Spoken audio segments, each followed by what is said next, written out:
Hello, my name is Allison. I'm the social worker here, and your name is Susan. Susan. It's very nice to meet you, Susan.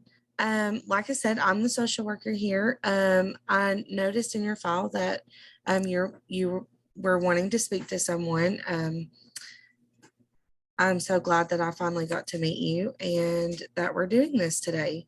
So, um, before we dive in, is it okay if I go over a few policies and rules and things that we have so that we can just start off when you're ready? Yeah. Okay, so for our company, they require that we go over a confidentiality policy so that you understand that anything that we talk about is between you and I. I will not divulge it to anybody else. There's a person that works in our records that she may have access to my notes to file them or something along those lines. But as far as what you and I speak about, it won't be voiced. The only time that I would have to break that confidentiality is if I think that you are a harm to yourself or someone else. And at that point, then, I would have to do something. I would have to intervene. But for for just normal purposes, as long as we're having normal conversations and things, whatever we talk about, this is a safe place. So I just wanted to let you know that. Are Okay. you okay with all of that? Yes. Okay, and you're okay with the way that we are meeting today? Yes. Okay, so what brings you in today, Miss Susan? Um, so my partner Grace was diagnosed with Parkinson's disease about almost 10 years ago or so. Um, and she's really like her health has really declined, and I've really tried to be her caregiver for a long time, but my health is also declining and I just can't physically do it anymore. And so they're putting her in a long-term care facility, and I don't know what to do because she she's the one that has always like made the decisions for us and has always known what to do, and I've not really had to worry about anything, and I'm just kind of stressed out. Well, let me start off by saying, I fully respect you for being a caregiver. Parkinson's is a very difficult disease, and it affects many aspects of the body and the mind, and it's difficult on a caregiver. So, that's a major kudos to you for that. And you know, um, about the so what seems to be stressing you so much about um, um, the care of her? Is it the finances part? Is it the decision making part? You kind of tell me where you feel like it's um, the most difficult at the moment. Um, well, I am worried about our finances because we had some money saved up, but we've already had to go through all of that with her healthcare so far. Um, and I've not been able to keep a steady job because of me being her sole caregiver. Okay. Um, so I'm worried there. And then um, I'm also worried that we've just been long-term partners. We never married. And I'm worried that whenever she is put in the long-term care facility, I won't be considered her caregiver anymore. Oh, And that really makes me anxious. I see. Well, I fully understand that. I respect that because, you'll always be her caregiver.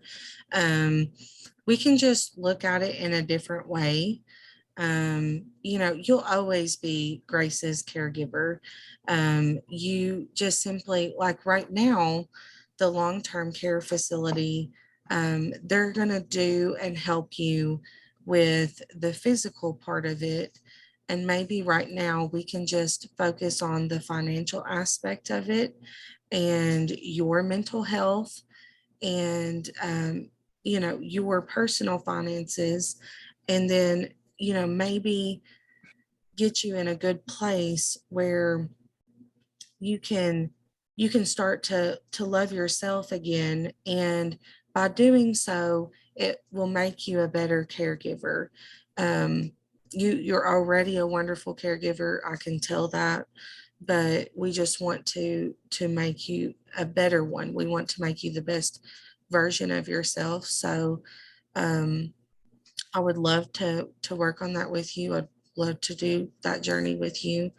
Um, you just tell me where you're comfortable at starting at. Is there things that you love and enjoy about yourself or your environment? I really like to be outside and to take walks and hikes. Grace and I really like to do that before her diagnosis. And before her diagnosis, we really like to travel and hang out with friends. Um, I also really like cinematography, and I'm a huge feminist as well. Oh, wow. Well, it sounds like that you have some amazing values, some really strong values. We can use that cemetery. I can't say it, but I know what it is. It's making videos. Yeah. And we can use those skills that you have and those passions that you have as a way to empower you. And feminism is all about empowerment. So, this should really tie into your values. Um, so with with the financial part of it, um, one of the things that we need to start with is the POA. I don't know if you're familiar with a POA, but it is a power of attorney. And I know you said that you were never married to Grace, correct? Correct. Okay, so when you're not married to someone, you automatically do not have any legal rights um, to, make decisions for them or to counsel them in any way as far as their finances goes, their health goes. But if we get you on track to apply for a POA, then you would be able to make those important decisions for Grace, financially and physically, so you wouldn't have to worry about what's going to happen to her. That wouldn't be in somebody else's hands. Um, so that's something that I'll try to work on this upcoming week. Is getting a power of attorney application or finding out how to apply. And then another thing that we can do is focus on your values and your strengths so that we can empower you to to move forward from here. You'll always be or you'll always be Susan's caregiver, or Grace's caregiver. I'm so sorry, Susan. You'll always be her caregiver. Um, but we just want to get you in a place where you understand that right now, um, Grace needs the financial part. So another way we can do that is, after you have your POA, we can make sure that you have stable employment because, Grace is going to need those finances more so than the physical part, because that's what the skilled professionals there are for. So, we can this upcoming week we can focus on you working more and um, not necessarily engaging less with Grace, but that, just tell her, hey, I'm working right now. When my shift is over, I will come by. We can talk or whatever, but just so that you are able to keep your employment, and it's no longer interfering with that. Um, and another thing that we can do is, we can really focus on getting you some you time, um, which is really hard, I'm sure, Mhm. because like I said, or like you said, you've took care of Grace for a long time. Mhm. So you've always been her caregiver, but now it's time for Susan. So you said you liked making videos, right? Yeah. And you like nature and really good food. Yeah. So how do you feel about like doing a project this week? I could do that. So if you have a camera or, a recorder, which I'm sure you do, just make you a short little video this week about your life. Like go out and get yourself something to eat and take a walk through the park and eat and make a video or have a picnic. And then you can take that video and you can bring it to the the long-term care facility, and you can share that with Grace, so that you still get to have that little piece of you, but you get to share it with her, and that way it brings you guys closer again, as partners. Um, you'll always be her caregiver, but Mhm. you might get to enjoy getting to be her partner again. I like that idea. I'm so glad. Well, some other things that we could work on too is, I know um, you said you like nature and you like walks and you like making videos and all that stuff. Well, even if you don't make a video of it, just maybe take 10 minutes of your day, when you get off work or before you go to work.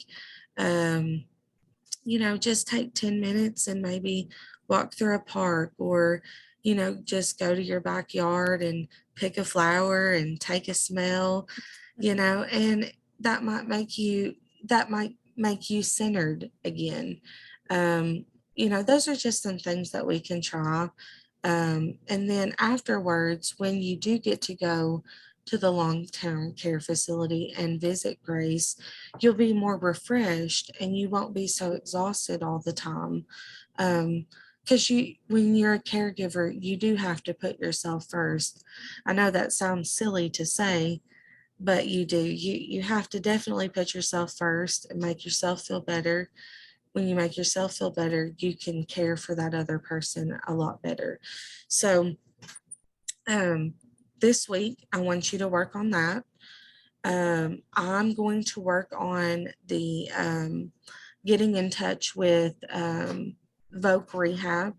They are a really great employment source. I know you said that you do currently have employment, but maybe they can get you connected with a better, more monetary stable job, so that it will help you more financially. I can also get in touch with Medicaid and Medicare to see if maybe Grace would qualify for those programs, so you won't be out all of those out of pocket costs. Um, and another thing we can do is I can look at talking to someone about the POA, about that process. And then when we come back next week, we can talk about our progress. How does that sound? That sounds great. Are you available this time next week? I am. Okay. Well, I'm gonna work on what we talked about, and Do you have any questions or concerns that you still want to talk about before we go? No, I actually feel better. I feel like this is a step in the right direction. Okay. Another thing I wanted to ask you too, do you feel like that apart from the therapy, do you want me to get you connected with maybe a support group for caregivers or maybe not another therapist, but a psychiatrist? Um, yeah, I think a support group would be good. Okay. All right. Well, I will look into those this week as well. And and you just work on what we talked about and I will do my homework. How does that sound? That sounds good. All right. Well, I will talk to you next week. Thank you so much, dear. Thank you. And you have a wonderful afternoon. You too. Bye.